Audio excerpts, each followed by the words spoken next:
It's 7 o'clock. I'm going to call to order the regular meeting of the Plainfield Agriculture Commission. Wow, exciting. I think you're all excited about bees, I think.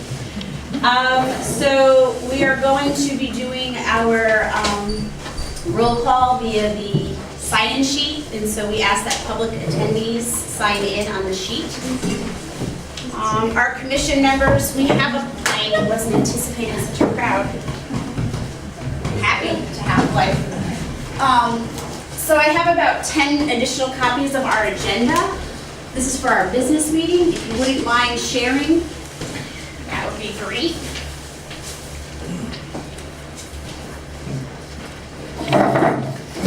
Right now, our regular commission members will be reviewing the minutes from last month's meeting.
I'll be looking for a motion.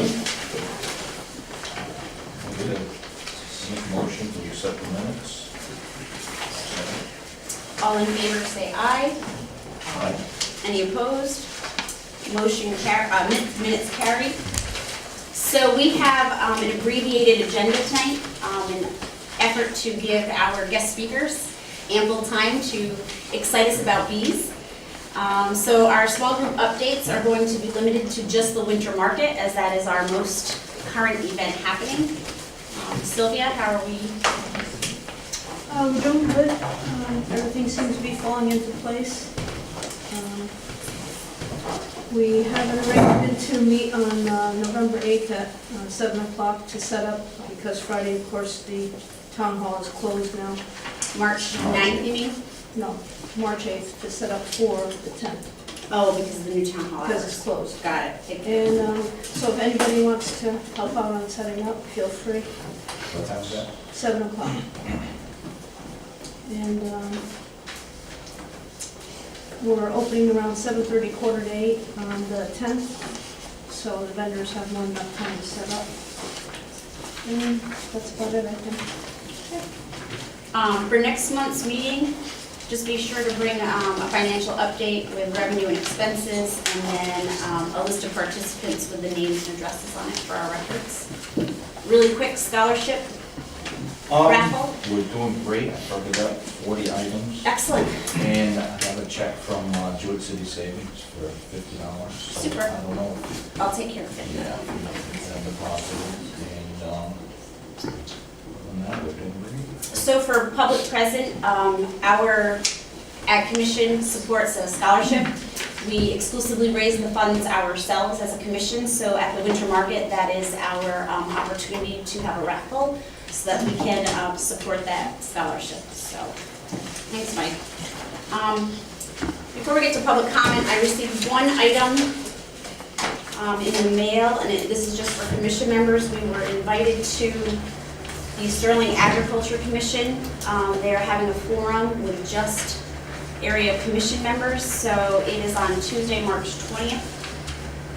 It does require an RSVP, so I will be attending, and if any commission members want to join me, please see me.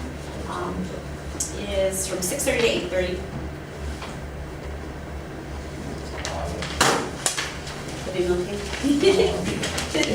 Ah, exciting.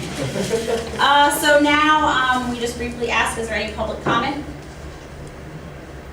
All right, so our next meeting is on Monday, March 26th.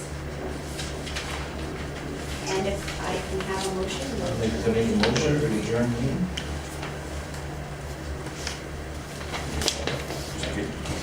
Okay. All in favor? Any opposed? The meeting is adjourned at 7:05. I think that's a record. So, Vern, would you like to introduce our guest speaker? As Vern Gray, a commission member, he heads up our speaker series. So, go ahead, Vern. We are. Good evening, folks. Glad y'all could come. We are pleased to welcome Mr. Mr. Byron Martin from Logie Greenhouse. And he's, I understand, 35 years of horticulture experience. Yes. And a lot of Yes. bee kind of experience, and he's here to talk all about bees. Okay, so I have a PowerPoint slide presentation. We'll help you. We got to use that wall. Yep. And it's going to take a few minutes to get set. We're gonna be in the way. Thanks for working. I've been a beekeeper for quite a while. I started when I was 18. I'm 65 or 64 now. I grew up in beekeeping. My dad was a beekeeper. I had an uncle that was a beekeeper. And so I had some experience as a young child working with my father. Kind of drifted away as I got older, but came back to it. And I can say that beekeeping that was when I was a young kid is not the same as it is today. And many of us have heard that there's a great deal of stress in the honeybee, and it's true, there is. The good news is they're not disappearing. You know, you heard all this thing about the end of the bees. That's not happening. There are areas in the country, and particularly areas in the world, where honeybees are thriving. Our commercial beekeepers and many of our hobbyists in the US are struggling with honeybees.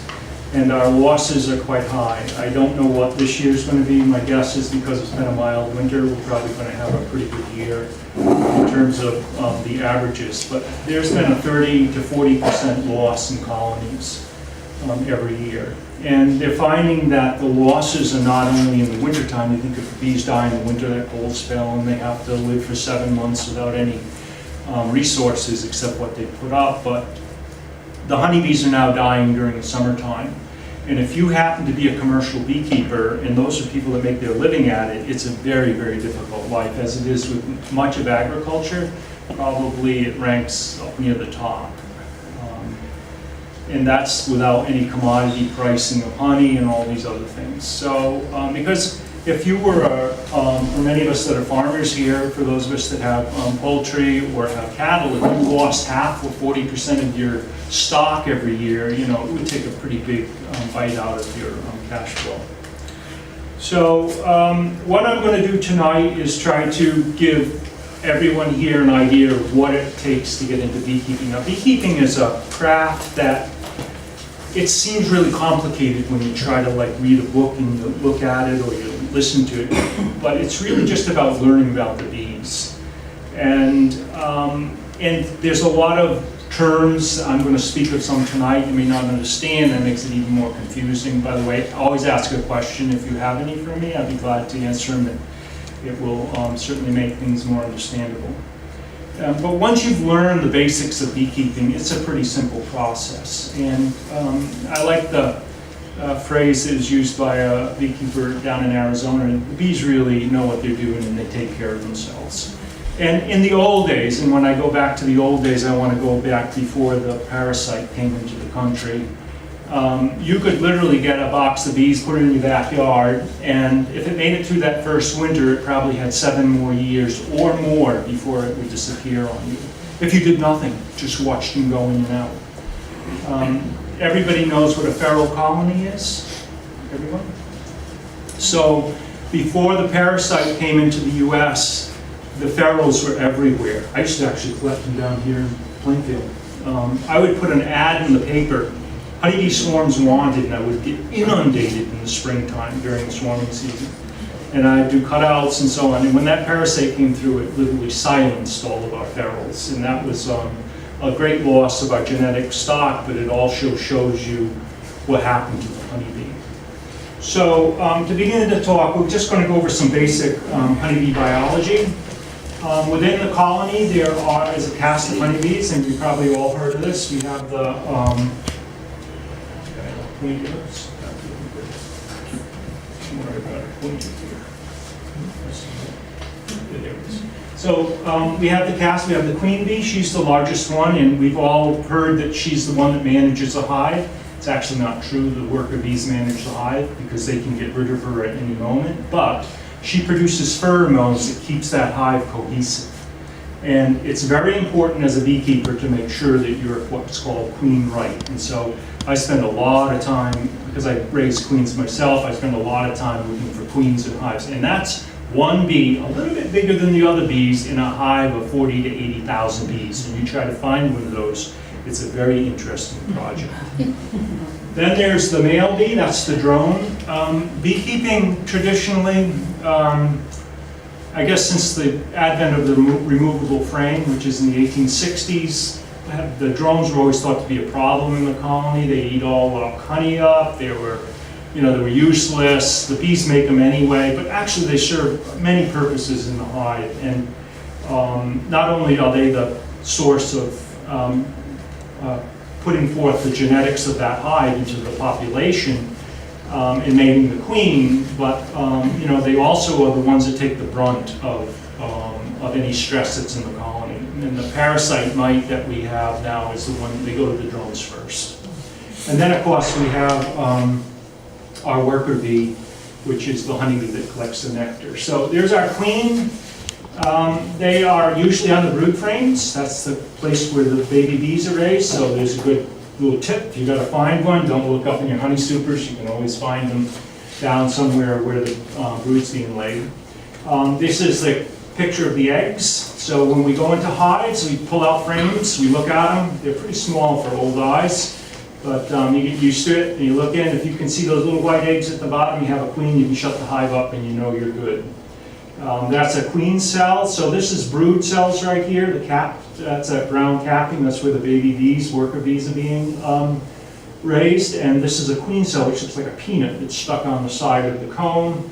When we see those as a beekeeper, we definitely want to investigate why they're doing that. And there's several reasons why honeybees will make these peanuts or make new queen cells. And it's usually due to swarming impulse, which, by the way, that's something we try to stop. It's a natural impulse for propagation of a colony. And we, as beekeepers, try to slow that down as much as possible, because when that happens, half the bees go away, and it's usually in a honey flow, or it'll be just the beginning of a honey flow, and you've lost half your workforce, and then you don't make any honey, and you just have bees. And many of us are into this for honey. Some of us are just into it for bees. And then there's also the process of supersedure, where they're replacing the queen. So when the queen gets old, as I said, the worker bees really are the ones that are controlling the whole show. They'll get rid of the old queen, or they'll make a new queen, and then that queen eliminates the old queen over time. Then we have the drones. By the way, drones don't sting. You can pick them up. They never will sting you. If you're ever, picture of that. No. So one of the things we do with queens is we put a little dot on their thorax. That little spot in the back, we use a paint pen. And that actually identifies, well, it's easy to find in the hive. You got a little piece of paint running around on the frame. It also tells you the age of the queen, so you can keep track of them. And if you get to doing that, drones are great places to practice. You can pick them up, they won't sting you, you can put a little dot on their back and let them go and so on. Then you have a hive full of all these dots running around. And then there's the worker bee, which is, that's the bulk of the colony. This is the bee that brings in the honey, that makes the honey for you, makes pollen, raises the brood, does all the work. There's house cleaners, there's like brood rearers, there's ones taking care of the queen, they go off and they forage, and they do it all, Absolutely amazing. If you get involved in beekeeping and get into it, it'll just blow you away. It's called a superorganism, by the way. This is a mass of insects that are all functioning in perfect harmony. They're all taking care of things. There's a book called Honeybee Democracy, written by Tom Seeley, that actually talks about the intelligence of the hive. And it's really about the swarming process and finding a home, but it's just, you know, there's no arguments. They just go ahead and do it. And I'm always amazed at how efficient and effective they are at the things they do. So when I make a choice as a beekeeper, I can count on them that they will respond to what I'm doing. And once you know that, then you get a good grasp of what beekeeping is about. One of the things that honeybees do is they build wax combs, and wax combs are these phenomenal, like, geometric structures built with strength. If you look at them, you go, whoa, I mean, it's all these little hexagons that are stuck in there, and it has a tremendous amount of strength to it. It's made out of wax, which is actually a fat, and we as beekeepers encourage bees to do that, obviously, because that's where they store their honey, that's where they raise their baby bees. And it takes a lot of resources for them to build this wax comb. And it's also a certain age bee. The younger bees, as they moved away from the brood rearing, they stop becoming comb builders. And what they do is on their bodies, right there, there's little scales, and they excrete that wax out. And I don't know how they do this, but they somehow take that off, and they go and they create that crazy structure. I've seen bees hanging around doing that, but I've never watched them do it, but it's really quite a feat.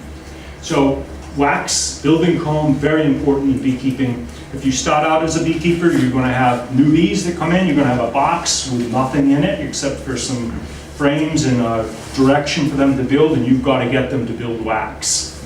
And you've got to get them to build wax fast, because they need to start rearing brood, they need to start storing honey, etc., to get that colony big enough before winter time comes. And this is a great frame of brood, and there's a lot of things going on here. There's your peanut again. That's the queen cell that's being raised. It's either a swarm, there's another one up in the top, it's either swarm cell or supersedure going on. There's a way of telling that from emergency cells. These larger bumps right here are the drone cells. So the drone cells are always larger, and the drone bee itself is larger. Interestingly enough, his time from egg to adult is shorter than all the other bees. He actually grows faster. And then all of this brown here is the worker brood. This is where the baby bees are going to hatch out of. And you can see some glistening in the cells down in there. That's nectar that's come into the hive. This frame was taken during a honey flow, so the nectar's coming in. Don't forget, nectar is like 10% sugar, and they're going to bring this thing way down to like 12, 18, 16%, something around that water level. So they've got to take that nectar and convert it from nectar into this thing we call honey.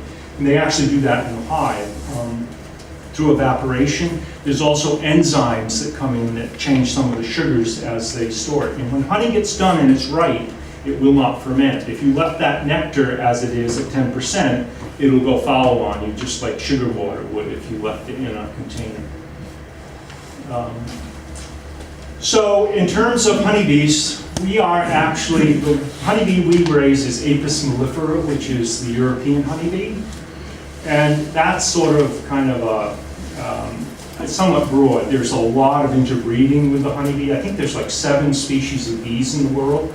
It's tropical, many tropical honeybees. In South America, they have a stingless honeybee. You've all heard of the African honeybee, you know, the killer bee. There's several African bees, actually, but there's one that came over to Brazil, got loose, bred with the European honeybee, turned out to be really, really good. I mean, to the point where it was killing animals and people and so on. But as far as honeybees that we have here, when you go to purchase your bees or you're going to source bees, you generally have a choice of the Italian bee, which came over in the 1860s. I don't raise Italians or run Italians. Some beekeepers do very well with them. It's not that I don't do well with them, I can keep them going, but the problem is that they're not really acclimated to Connecticut. They're really a southern bee. So it's kind of a misnomer Italian. If you went over to Italy and went to it and got bees that were there, you'd have an entirely different bee than what they're raising in America or in the US. But the Italian bee that we have is a bee that came from Italy and was produced for a long time over here. The southern beekeepers do very well with it because they have warmer climate, and the bees brood for a long period of time. I don't care for them, one reason, because they brood continuously. So when I was young, probably in my late teens, early 20s, we used the bee magazines, you know, and you read through them, because there was no internet, right? And I saw this ad for an Alabama beekeeper that had these bees that made 400 pounds of honey a year. Oh my God, I gotta get some of those. So I sent away and I bought, like, I don't know, 2 or 3 queens. I stuck them in my hive, and they took, and they grew up, and the flow came, which is usually May and June. It was probably more into June in those days, not so much anymore because of the changing flora. And they filled up the boxes full. I mean, I had hives, this hive just solid with honey. And I left them till fall. When I went back in the fall, there wasn't anything left. They'd eaten it all. So they had not stopped the brood rearing process and just continued to consume resources, because that's what they do in the South. They always have this constant flow, and they don't have to go through much of a winter. And I ended up having to feed them to get them through the winter, and then the next spring I pinched them and did something else. So they're very gentle, and if you manage them right, so a lot of commercial beekeepers will run their bees on supplemental feeding. So like, what that means is that the beekeepers will stimulate them. At this time of year, they're putting substitute pollen on them to stimulate the brood rearing, and they're dumping sugar syrup into the hives. And that gets them up and going. And then they keep doing that as long as there isn't any resources coming in, and then they'll stop. And by that time, the hives are very large. And these Italians make these really big, strong hives. The honey flow comes on if they're lucky. It doesn't always happen, remember. Honey flows are just one of these things that happen and don't happen. Sometimes it's good, sometimes it's bad. If they hit it right, then that large colony, that large force of bees will make a crop of honey for them. Then they'll take that off, and then they'll stop feeding them sugar again to keep them alive till the next season. I don't actually run bees that way because I'm not, like, it's not a real big deal if I make, you know, more or less honey. I'm really a bee breeder and a bee grower. So my bees, I let them run with the natural flow of pollen and nectar. And they actually, like the carniolans here, which are sort of a carny phenotype, they will actually, when the nectar stops coming in, they'll actually contract their hives to save their stores. And then as the nectar increases, they expand themselves again. The carnies are really good for wintering, and there are people that sell them locally. I have some resources there for you. I actually sell bees, nukes of our locally adapted bees, but there's a fella down here, we're going to get to that a little later, there's a fella down here in Sterling that you can buy the carnies from. The Russian bee is something that happened due to the parasitic mites. So the mites came in, wiped out all of the ferals. The beekeepers in the US treated the mites with pesticides to save them. Don't forget, the mites first came to Europe, so the Europeans already knew how to deal with this. We just took what they did and started doing it. And then the problem is what happens when you use chemicals on insects repeatedly over a long period of time. I'm a horticultural grower, so I've seen this for a long time in my work. You get resistance. Right now in the greenhouses, we only have 2 miticides left out of probably 15 that actually work. We've worn through them all. And so, you know, it's a kind of a panic time for growers. And the same thing with the whitefly, which is an insect that gets on greenhouse crops. There really is one in there that there's pretty much nothing that will touch it. They move through it all, even some of the really complex growth regulators. So what happened is that we started treating our honeybees with pesticides that the mites got resistant through, and that it didn't work. And then we went into this struggle, and a new one came out, and used that, and that didn't work. And finally, our last synthetic pesticide, that is, which is Apivir, which is actually a insecticide used for controlling ticks on cattle, which is interesting. It's really a tickicide. And these guys, the parasite is a tick. So it worked very well, and it's gone for 20 years now, but we're now seeing resistance in that in the US stock. Problem is there wasn't a lot else out there, so beekeepers are simply using, commercial beekeepers, they got to keep their stock alive. It's just like if you have worms in your sheep or whatever, you got to deal with it. And and yet they had no other options, so there's fewer profitable options or cost-effective options. So what happened was the USDA, as much as we complain about the government, the USDA actually did something good. They went to the place where this change happened in the mite, which was a jump species from Apis ceranae, the tropical mite, to the northern bee, Apis mellifera. It genetically mutated to make that jump. And it did that over in Korea and eastern Russia. And these bees, because of the lack of miticides over there, these bees have been living with the mites for 150 years or so. So the USDA went over there and worked with the Russian government and collected this genetics and brought it back to the US, to the Gulf Coast, and put them on the islands out in the Gulf so they couldn't get into the mainland, and did the selection process on it. And then they finally, when they stabilized it, they released it into the trade, or into the industry, where some industry leaders took a hold of it, and now there's a Russian Russian Beekeepers Association that breeds and manages this stock. The Russians are interesting bees. I've had them. They have some problems. One is they swarm a lot, and the other is they have a tendency, at least the ones I had a tendency to some disease issues, which were not related to American foul brood right there. But they had some disease issues. And the other thing is that they only start making baby bees in the spring when the pollen starts coming in. By the way, we just had pollen coming in last Wednesday. So spring is here. If anybody doubts it, spring is here. I believe the alders are releasing pollen right now, and the bees are collecting it. So that's the beginning of the season.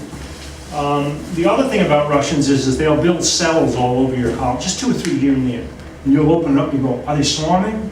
No. What are they doing? I don't know. You put it back in, you open it up a week later, and they chew them all down, and they start it over again. So they just continually build these queen cells for emergency, I guess. They're very good wintering. Obviously, if you're in eastern Russia, you're subjected to the cold. And the problem is because of that lack of their ability to build up in the springtime or brood only on pollen, the commercial beekeepers couldn't use it. And they do have tremendous resistance to the mite. They do very good with American foul brood, which is a brood disease we have. But, it wasn't the silver bullet. That was the thing.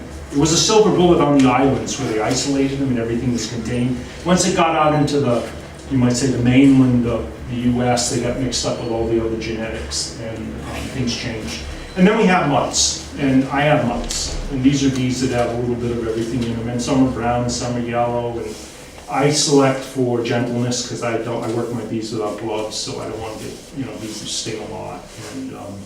And I also select for mite resistance so that my bees don't have to be treated as much. There is not a stable mite-resistant bee. So if you see somebody listing bees that are going to tolerate the mite, it's not going to happen. It could happen, and a percentage of the bees that we raise do, but it's not something. If you're a hobby beekeeper and you're going out to buy 2 or 3 queens to put in your hive that you think are going to be mite resistant, it's a gambling casino. You got the odds there, and the odds are probably around 20% or so.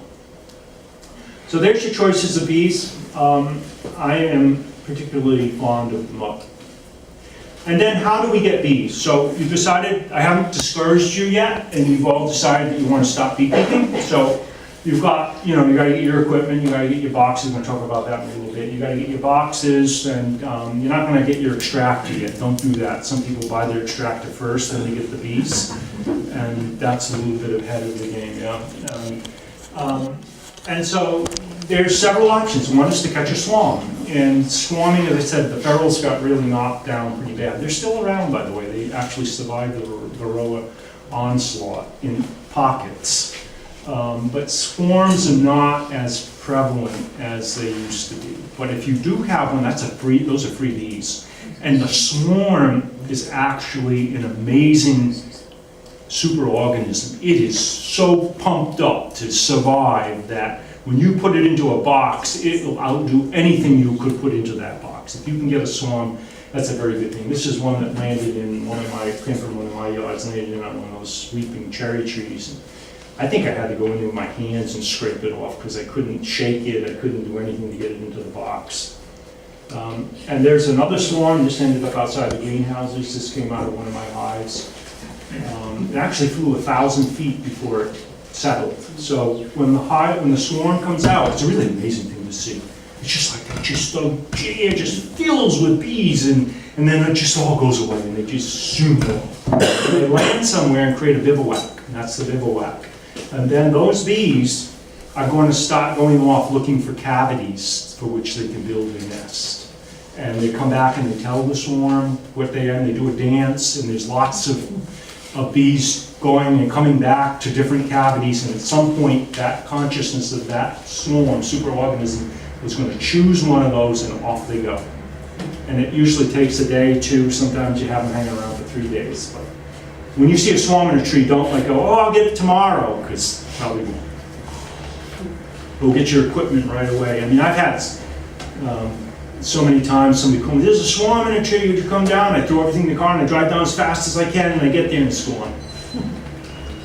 The other way to get bees is to do what we call a cutout, or to find bees that have already established themselves in a tree, or this is in the case of a house, and you remove them from the house. And there's many ways to do that. If anybody here gets to that point and needs help at it, I can help you with that.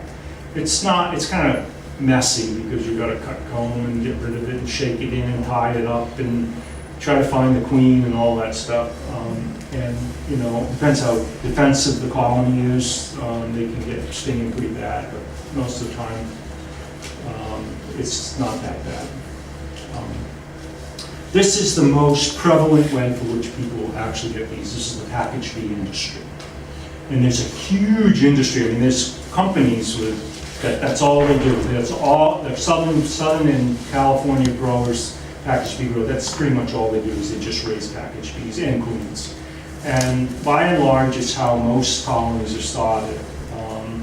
They come up usually in April here and into May. Their Cedar Lane apiary in Sterling here sells them. He gets his out of California. I tend to like the California bees better because there's more effort there to do the genetics in terms of improving the stock on them. The southern Italian that we get in our packages has a reputation of not doing too well in winters up here. Although, as I mentioned, there are people who do very well with them. I think the mortality rate is around 70% for your first year. So, but it's a simple, you know, if you don't have any options, it's where all the bees are. If you don't have any options, you can go with that. And remember, that genetics may not be what we need up here, but you can always buy another queen that's northern raised, and you can put her in there and change that over. And I've done that quite frequently. There was a time, well, probably 10, 12 years ago, when I decided to expand my apiaries, and I bought 20 packages of Southern Italians, and I split them 4 ways. So that's 80 colonies. And out of that, I had some skips, so I got down to about 70 colonies by the end of the summer. So I bought them in the 1st of April, and by the end of the summer, I had 80 colonies, or 70 colonies. And every one of those colonies had a new queen in it. Now the Southern Italian queen had a new queen in it. So that's the way most people go with sourcing bees. And then the last one is to catch them. And this is sort of like a hybrid between your swarm and the cutout. So if you give a honeybee the right cavity with all the right things in it, they'll go there. That scout, remember I told the scout what's going on, he'll find that. If he's within half a mile, even a mile of that swarm, or even farther than that, they'll find that. They'll go in and check it out and come back and tell that swarm where it is. And if you did the right thing, and it's not easy to do, by the way, if you did the right thing, you'll end up with a swarm in there. And it's a lot of fun. I always attribute it to like fishing. You know, you catch one. Or probably nobody here was a trapper when they were young, but I used to have trap when I was young. It's like trapping. You know, you go in, you look, and all of a sudden you got one. Whoa, I caught one. Actually, that one right there was up in Pomfret. There's a tree, and that year I caught 3 of them in that same spot. was just the best fishing hole you could ever find. And there's a swarm going into a swarm trap. And it happens very quickly. It's like within 5 minutes, that thing just like a vacuum cleaner suck that old swarm in, and all there are is a few bees going in and out. All right, and lastly, you buy nucleus colonies, and that's actually what I sell. And these are 5 frames of bees that have mated queen, brood, honey, pollen, ready to go. So it's like a mini hive, and it's called a nuke. The good side to that is you don't have to, when you get a package, don't forget you're getting just a bee and bees and an unrelated mated queen. And you store that into the box, and they've got to sort it out, which they do pretty easily. And then they got to build all that comb up. And then they got to stop the process of the mother queen mother laying eggs 21 days from egg to emerging adult. And there's that period when there's no reproduction of worker bees, and so the population actually shrinks. When you get a nucleus colony, it's on the expanding level. When I sell them, they're about ready. I go, quick, come and get them, because they're about ready to bust out of the box, and the bust would be a swarming impulse they have. So they're ready to expand out. And if you've got drawn comb, and you get, I do sell, I don't have too many left right now because most of them are permitted, but I do sell overwintered nukes. You can drop those right into a drawn comb, and they'll take off just like you'd overwintered them. Well, they did overwinter. But if you have the resources there for them to expand into it, they'll go just as fast. There are people that do sell nukes, you can buy them. The downside to it is that you're buying old comb from some beekeeper that you don't know what he's been doing. So one of the real problems with honeybees is diseases, like all stock has diseases, and the disease is often carried in the comb. And if it's a very large corporate company that's producing these nukes, and that's a real big business now, they may be using a lot of antibiotics to suppress the disease, and then when you get the comb, you're not using it. By the way, antibiotics now have to go to a vet to get them for honeybees. That was some of the laws that recently changed. The vets will gladly give them to you if you need them. So that's one of the downsides to it. You also are bringing with them a lot of mites if they come up out of the south. Parasitic mites. And I bought some, actually Russians from South Carolina, and brought mites back with me. And actually that year I had one hive that got affected by them, and I've never had that before. It stopped because our winters kill the, not mites, small hive beetles. So there's several parasites that have gotten into our bees. One is the parasitic mite, the other is the small hive beetle, which doesn't kill the bees, it just slimes the hive and all the bees leave. It's a terrible thing. It's gooey, all this slime, all these larvae crawling through all the frames. Well, the southern bees will bring that up. We don't have that problem here in the Northeast because, like, we had that, I think I got down to 13 below zero, got toasted, any small hive beetle was out there in the ground was a larvae. But it's always that migratory movement of bees up from the north that brings it up. So the nucleus colony, nucleus hive is another way to go in terms of getting the bees. Then the honeybee box. So there's several ways of going with this. This is a traditional Langstroth hive, and whenever we talked about it, anybody said beehive, you guys think that's what it is. You know, it's that white hive sitting out there. It looks like a box. It's got these things stacked up on top of it. That is the way that we keep bees here in the U.S. There are other options, and I can get to that on this top bar hives. But basically what you're going to need, you don't need this thing right here. Get rid of that. It's a waste of money. You're going to need this bottom board. You're going to need the box. This is a deep box, so that's those are 9 and 5/8, the boxes. And we usually use 2 of these for brood, so for the brood nest. So that's where the queen hangs out, and that's where we store our honey for winter. This only shows one. And then these are the honey supers on the top. There's a queen excluder in the middle. You don't have to have that. I sometimes use it, sometimes I don't. The downside to not using it is you can have brood up in your honey supers when you're expecting to extract your honey, which isn't a good idea. Yeah. Brood up there, baby bees hatching out and all that other stuff. The queen excluders can be helpful. And then you have a cover, inner cover, and a cover on top. And there's several types of covers. This is the traditional one that most of the stationary beekeepers use. And you're going to need frames to fill these up. And there's foundation. Most everybody's using plastic foundation today. It's much easier than wiring and embedding wax. I still use wax with wood. I don't like plastic. We don't have plastic in this world. I go to the arduous task of embedding all my wax and setting it in and all of that. But you don't have to do that. They run just as well in plastic. I have a few plastic frames in some of my hives, and it doesn't seem to matter.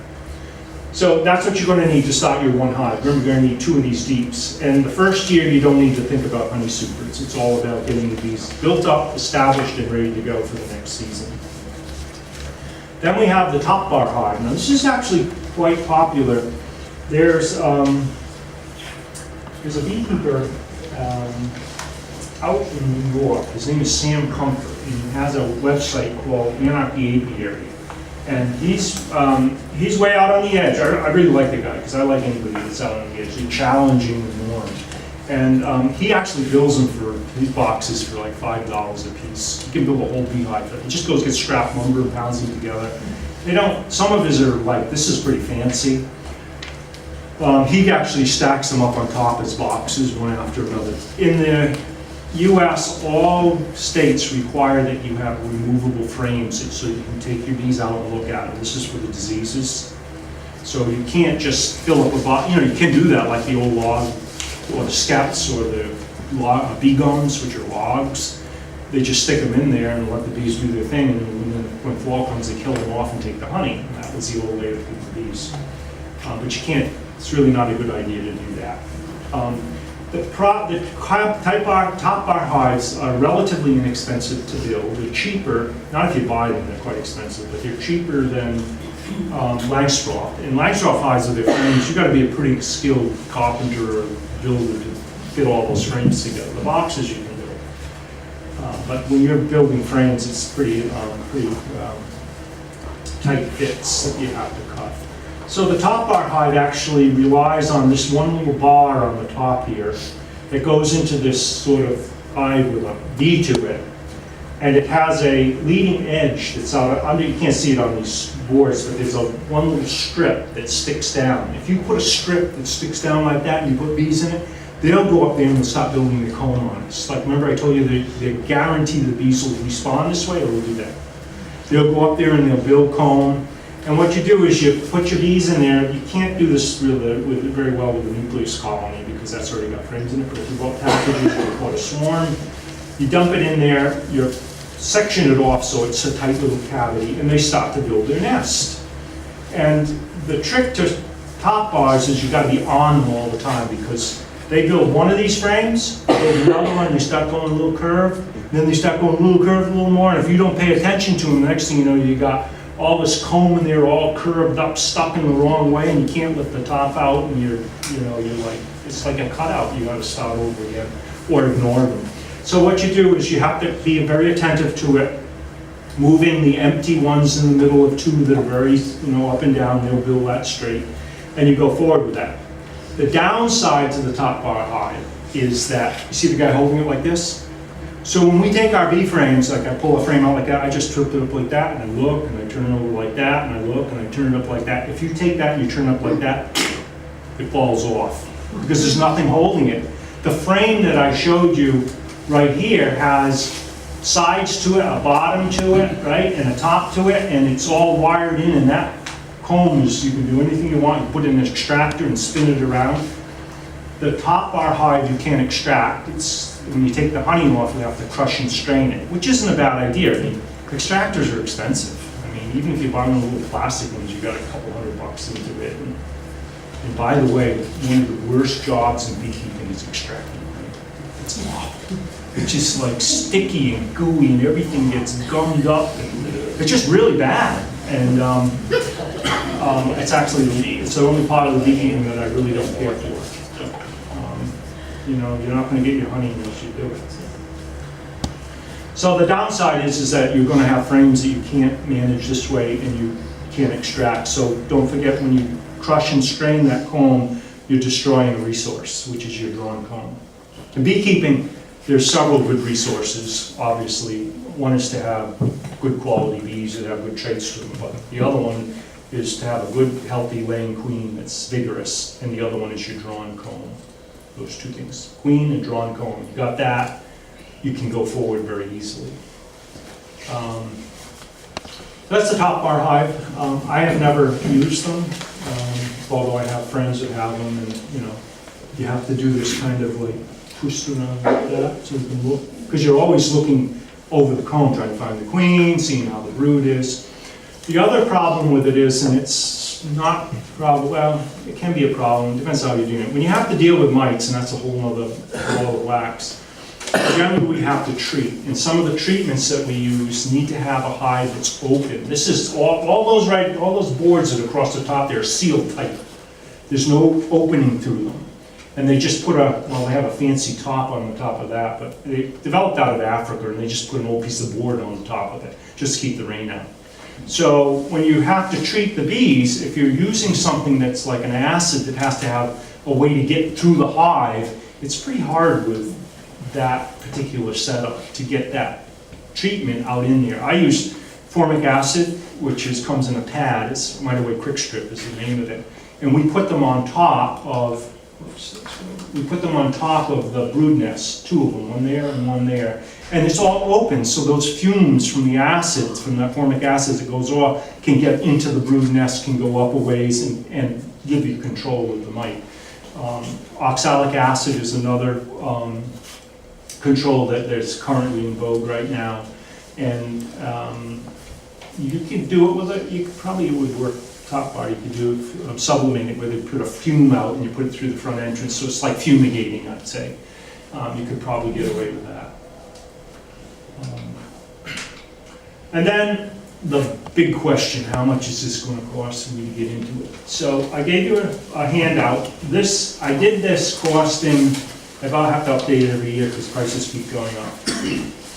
But this is the lowest I could figure if you didn't build your equipment, but you bought everything at the very bottom. So the hive bodies are budget. You can pay $20 each for those. And this is 2 deep hive bodies. This is for 1 colony, 2 deep hive bodies.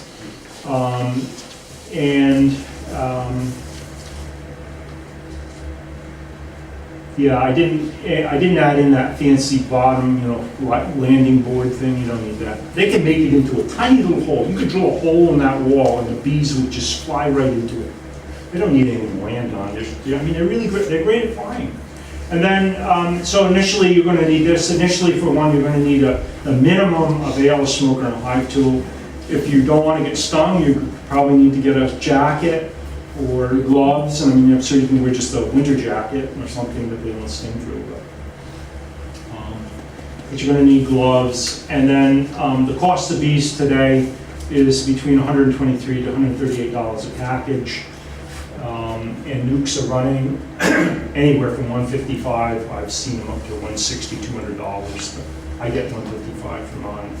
So there you go. It's $358 to $375 for a colony of bees at the lowest end. Now, if you caught that swarm that we saw, then you've eliminated $155 or $130. That's the cost of getting into beekeeping. And when you look at it and you've got 100 hives, that's a lot of money you can buy. Yeah. And we put 1,000 hives in, and that's even more. So, I mean, we get the commercial guys, they really get themselves way extended, as many of us do in agriculture. Lastly, I'd like to talk about the parasitic mite. I mentioned that a lot, but if you don't learn how to manage this mite and take care of it, you're going to lose your bees. The majority of, so I went through my yard the other day. We had that warm summer. I went through all my yards. I had 7 of them, and I had dead outs. I think I lost probably 7 of my production colonies, which is really low. I mean, I have about 85 of those. So it isn't over yet, though. I don't know that. We still got ways to go. And I lost quite a few nukes. I had these mating nukes that I used just for raising queens. And I united them very late, and the colonies got the clusters. They go into a ball and they vibrate and make heat. Got isolated from their stores, and I killed them. And so I had 2 causes that I could see of most of my death. One was starvation, and the other was the mite virus problem. And the mite virus problem. So what happens is there's a parasitic mite. He reproduces himself in the cell, climbs in the cell. He actually feeds on the pupa, and the young bee, as it's maturing, they reproduce, they come out, they get onto the worker bees. That's the bee, that poor little bee there is just loaded with them. And they're phoroic, that means they're outside living in the hive, and they feed on the bee then. They fly off actually with them when they go foraging. And what they're doing is they're sucking out they used to think it was the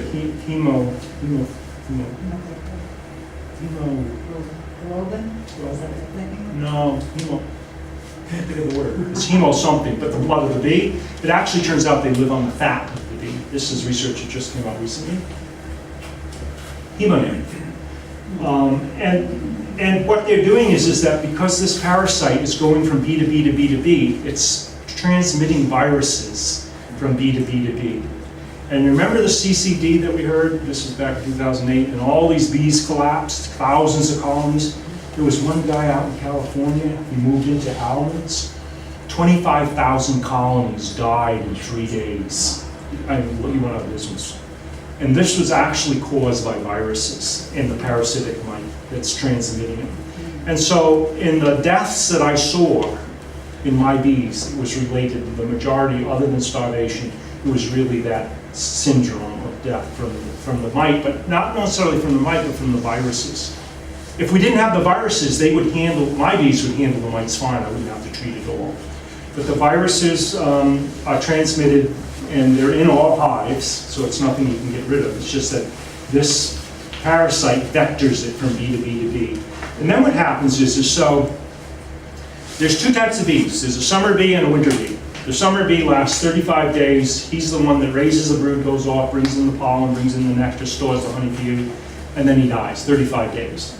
At the end of the season, the bees make a winter bee that lasts for 7 months. Hangs out inside that box, just in a cluster, vibrating, making heat, and keeps that colony warm. And if they can't live for 7 months, and they only live for 5 months, what happens to your colony? That cluster diminishes, dwindles, till it gets about that big. Cold snap comes in, they may get isolated because they can't move now, they're so small. It's isolated from its stores, starves to death, or just freezes.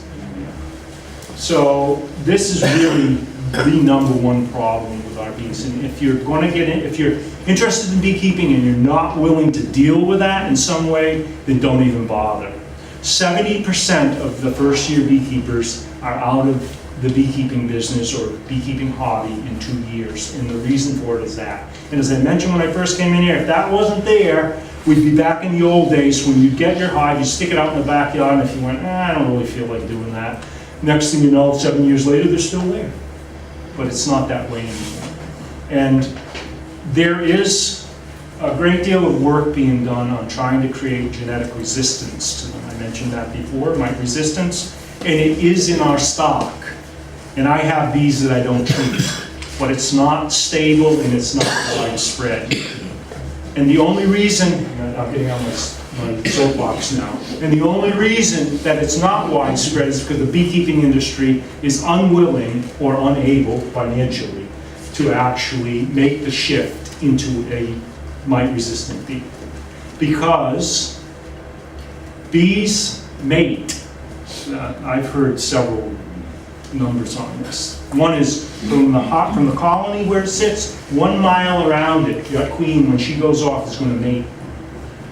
With all the drones in the area, and if the packages coming up from the south, which they do by the thousands every spring, have no resistance, your queen is going to go out, mate with a non-resistant drone, bring back non-resistant genetics into that hive, and that hive is going to, even if it was resistant when they first started, when it changes queens from swarming, supersedure, or emergency, when that queen shift comes, you're going to get that genetics of non-resistance. So what's the solution? The solution is that we have queen breeders and raisers, the big guys, the ones that are commercially producing this, jump on the bandwagon to bring this resistance in. And it is happening in California, as far as I know, and I haven't really looked into it for a few years, but as far as I know, it's not happening in the South. So, and if we did that, it would change. And the next thing you know, you put your bees in your backyard and they'd be there 7 years later, just like that. It's happened over in the world, around in certain places. It's actually happened in the US in certain places. Puerto Rico is an interesting example. So it has the African bee, which is, deadly and so on and so forth. Well, after, I don't know, it's been there for probably 20 years, they've selected the gentleness into them. I don't know if you can work them without gloves, but they don't swarm over you and kill you anymore. And they also are resistant to mites. So in Puerto Rico, you don't have to worry about mites, and you have a bee that you can literally live with that makes honey. And by the way, the African bee is just it's a tropical bee, right? That genetics is tropical, so they thrive. There's 2 places in the world that don't have mites. One is Australia, God bless them, and the other is Maui, Hawaii. And everything else except for Maui. I'm sure that northern Alaska doesn't have any either. They don't have any bees either. So. And there's our frame brood. This is, when you see a frame like that for a beekeeper, that's like really nice. See that brood has tight, there's very few skips. Nectar's coming in, you can't really see it very well on this slide, but there's a band of pollen. This is how a frame is set up in the brood nest. The brood's in the middle, the pollen's on the outside ring, and this is all honey that's being brought in. And a hive like that can be as big, and there's a lot of baby bees in it. You think that's just a sheet? That'll give you, I don't know, you can get 3 pounds of bees out of a good solid frame of bees like that. I mean, when you see it in your collar, you pull it out and go, oh, that's nice, you put it back in there. When all that hatches, your hive just fills right up full. But the problem is that in that brooding is where the parasite is. That's where your varroa is. He's underneath all those cappings, and it's exponential. So what actually happens is that they start off in the springtime, the varroa loads are very low. Like right now, if you go out there, you probably find none in my hives. And then the varroa jump in as brooding starts. And then they start reproducing, but the queen's laying really fast. She's building up for the honey flows of summer. The mites can't even keep up to her. At high summer, 21st of June, all bees in the north start going down. The population starts to shrink. The varroa keep going. And eventually they overwhelm that colony. And you won't know it unless you test for your mites, right? I mean, so many people go, oh, I had this huge, strong colony. It was beautiful going into the winter. So many bees, and it died.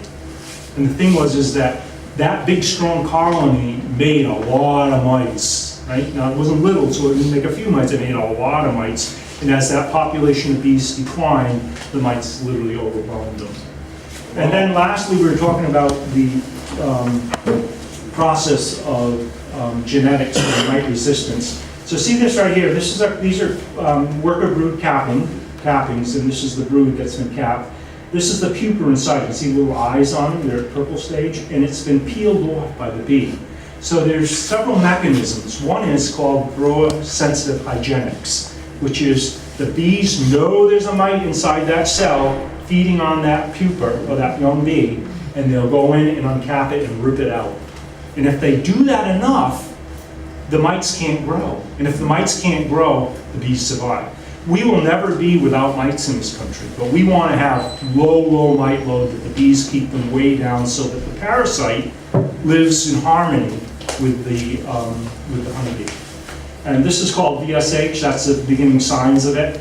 And when we see that in colonies, it doesn't mean you don't need to treat, it just means that your bees have now got some of that trait in them. The other one is a grooming trait that they're selecting with out of Purdue. That's the bees actually will go in and find the mite, the pharaohic mite, that's the mite that's out in the hive, on themselves or on their nestmates and pigeon, bite them, and they fall off and die. And they're selecting for that. I mean, it hasn't gotten to the point where they're able to sustain colonies, but they're working very hard on that.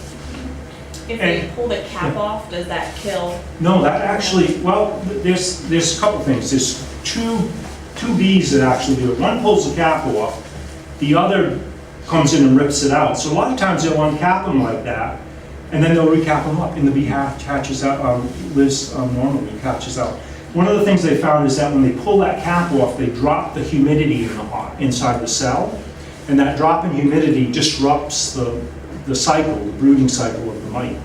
The mite doesn't quite get along very well and starts to reduce its vigor and so on. And then the bee hatches out, and there's no fertile mites that come out of the cell. And the other thing that they found, whatever that trade is, there was a guy at, there were several guys, I think Danka was one and the other was Harbaugh, that worked at the USDA that actually isolated these traits. But they find that in that trait, in the hive, there's just a lot of infertile mites. They don't know why. They're just infertile. They pull the cell out and she's in there, but she's not raising little ones, so it's a good thing. And then I gave you a list of sources for equipment. This is not by any means all of them. As I said, I sell fry frame mix. If anybody's interested, you can give me a call or email me. Glenn at Cedar Lane down here in Sterling does packages. They're coming out of California. Man Lake actually sells packages, but you have to go pick them up, and they're exactly the same bees as Cedar Lane, so you don't have to drive out there, just pay the few extra bucks to get them from Glenn. And then there's lots of people selling bee equipment, and I put these on here. I think I added one more to your list. Man Lake is somebody I do a lot of business with. The other one is Dayton's, which is one of the oldest bee companies in the country. Man Lake started with $100 free shipping, and everybody like resisted it, but everybody, all of us that buy stuff, we went to Man Lake. I mean, you know, you're gonna spend $100, it's easy to spend $100 on bee equipment. And so for $100, mine will ship big extractors in. But now everyone's jumped on. There's hardly any suppliers that don't have a free shipping on $100 to $150. And I think like Kelly's come down to $100 now. They're really, it's become very competitive. So I like Man Lake. Dayton's very good. I've bought from Brushy Mountain and Kelly, and they're all good. Kelly's frames I don't really care for when I'm putting them together. I probably would never buy any one of those. They were kind of a pain. Took a lot more work for me. And then information. So there's tons of books out there. There's YouTube videos. Anything you can imagine is, and you know, if you don't know, it's like some of the stuff is a little bit out there. But a couple of things you can do is go to BSource. That's a forum which you can type in what your questions are, and you can go and read all the threads that they have, which is very interesting. There's a lot of very knowledgeable beekeepers there. And then Randy Oliver is famous in our world of beekeeping. He's a beekeeper on the West Coast that has a degree in biology that became a beekeeper. So he's very scientific about this. That's the name of his site, Scientific Beekeeping. But you can find a lot of great information there. Not so much on like how to, because I'm just giving you the brief synopsis of it. So if you want to get into beekeeping, you need to either A, get a mentor or get some books or start reading up on it so that you really understand the honeybee and how it develops and how it lives. But Randy's site has got a lot of really good stuff on managing mites and, you know, the cycle of the bee and the issues that are facing the honeybee in contemporary times. And so that's it. And then I always like to end this on, because I'm a gardener, horticulture guy, I like plants. So, you know, if you're going to plant a tree, you're going to plant a bush, you're going to plant a perennial, something, plant something for the bees. I mean, they'll appreciate it. Even if you don't keep bees, just plant something for the bees. And there's a list of some, we have landscape trees, like, instead of planting a maple, we got a lot of maples, folks. Plant a linden tree, or better yet, a sourwood is a very beautiful tree that will live this far north, although it's not native here. And it has it's kind of short growing, has a lot of grace to it. Redbud, anybody know redbud? That's like, yeah, what a beautiful thing in the springtime. And it actually lasts longer than your cherries and your peaches. Yeah, and you'll get more flowers out of it over a long period. And when you get a warm day, when that thing is in the flower, it's just like roaring with bees. And of course we have the BB tree, that's famous for late summer. And Golden Rain, which is the Coolicaria, is a really wonderful landscaping tree, yellow flowers, well known. If you're gonna plant bushes around your house, you plant a holly instead of obovita or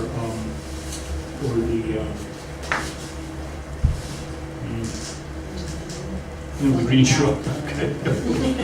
What is it? The green shrubs. You know the. What's it? Boxwood. Well, boxwood and the pollen and the nectar coming from that, and that's really, when that happens, you're really well on your way. So that's it. Any questions? How long does a queen bee live? It can live anywhere from a year, and that's a problem in the industry. Queens aren't living as long. It's a real problem, especially for commercial beekeepers. But my queens will live anywhere from a year. I've had them up to 4 years. And I usually don't, well, I do a lot of pinching of queens just for genetics, but if I've got a good queen, I let her run her life cycle. But usually, I would say about 2 years my queens last, and then they supersede and go on with another one. What's the latest you would start a new beehive if you're going to start one? What's that? What's the latest time of the year you would start a new beehive? Okay, so I sell nukes, and I'm almost done with my overwintered ones. I've pretty much reached the max on that, so I will be selling them in mid-June, and these are 5-frame nukes. Those are plenty of time to get them built up for winter time, so mid to late June.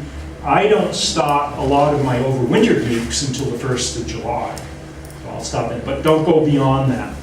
If you get too far beyond that, they just can't build up in time. And whenever you're starting new bees, you'll always have to feed when there's nothing coming in. Remember that. Don't just stick them out there and say, okay, you're on your own. You gotta be paying attention to them, because we have rainy, last year, terrible year for honey, terrible year for honey. I only probably had maybe 2/3 of the crop that I normally make, and I did very well. A lot of beekeepers did even worse. It was just because it was raining. You know how much it rained last year? It just rained and rained and rained, and then it was cold. Yeah, we know. Yeah, anybody farming or gardening, and you know, the thing is that for bees to make honey, they have to have warm, sunny weather, not cold, sunny weather, and not cloudy weather, not cloudy, warm weather. They have to have warm, sunny weather. So, just as a side note, does anybody know the autumn olive, that terribly invasive plant? You've got some in your backyard. If you don't know it, it's out there. I mean, this is everywhere. It is the most wonderful honey plant we ever could imagine. It unfortunately flowers too early, so it comes on usually the 2nd week of May when colonies aren't built up. Last year we had, if you look at the weather records, we had 3 days in the 90s, right when that thing was in full bloom. I was in hives stacked this high up, and it wasn't an empty cell. Everything was filled with nectar, full, plug full. And then day 4 went down to like 60, and that was the end of it. Started raining and didn't stop till July. That was actually our only honey crop. So if you're not doing a new, like a lot of people will start with packaged bees because the actual point to start. So a lot of people are selling packaged bees now, like taking their orders now. Yeah, you need to get your orders in. Is that what you're saying? Yeah, don't wait. Don't say, well, I think I'll think about this for a couple more months because there won't be anything left. You need to order your packages now. Commit to it if you're going to do it and go forward. Or even nukes. You know, I'll probably sell out in another month, maybe. I mean, I could keep going, but I've got too many things to do in my life. I mean, I love raising bees, but geez, can get out of the end. They don't compete with, I mean, I got guinea hens and chickens, they don't, No, they're fine. they're not gonna eat each other. No. I mean, guinea hens, they're gonna be over attacking my bees. Yeah, bees are cool. The only thing about when you're putting bees on a property, you usually direct the entrance away from where there's a lot of traffic. So if you're setting hives, the ideal place is a southern exposure with full sun during the daytime, with an entrance that is facing so that it's not on a path or a roadway or facing towards your neighbor, so that the flight path is up and out. Because generally, if bees do sting, I mean, my bees are pretty gentle, I don't have to be too concerned with it. But once in a while, I'll be out in the yard, my yard walking around, and one will fly out and sting me. Just randomly, I was like, great, thanks, man. Taking care of you and doing all this stinging, you're probably stinging.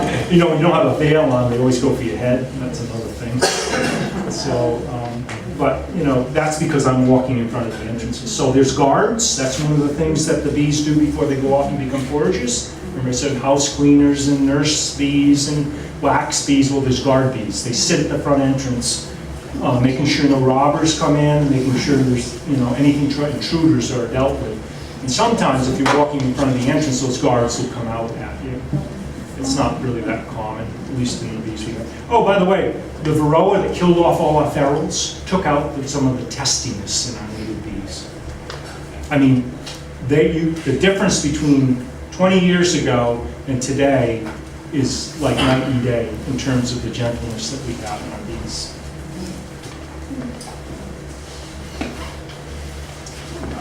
another place for supplies that's kind of local, Lincoln, Rhode Island, Woods Beekeeping is in Lincoln, Rhode Island, so if you need to buy supplies. There are other local supplies for sure, Yeah. yeah.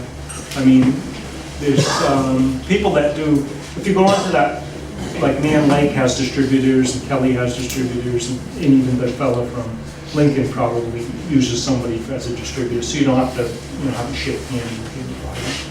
And there's lots of people selling packages every year. I just gave you our local guy at Cedar. Oh, this isn't more for packages, this is for like woodenware and Oh, stuff for like your, that. yeah, for your. Yeah, for your. Yeah. Anyway, any other questions? We thank you for your time. Yes. We hope that you all get excited over bees, if you can get over the mites. Bees are super important for agriculture, so while you may do it for beekeeping as a hobby or make honey, for those in agriculture in our community, they are very valuable. So, awesome, thanks. And one other thing, if anybody here gets into it, you have my name, and I'll be glad to help you through the process. Call me up, or email me, or text me, or something, if you have questions. It's, I guarantee you're gonna run into questions. Thank you.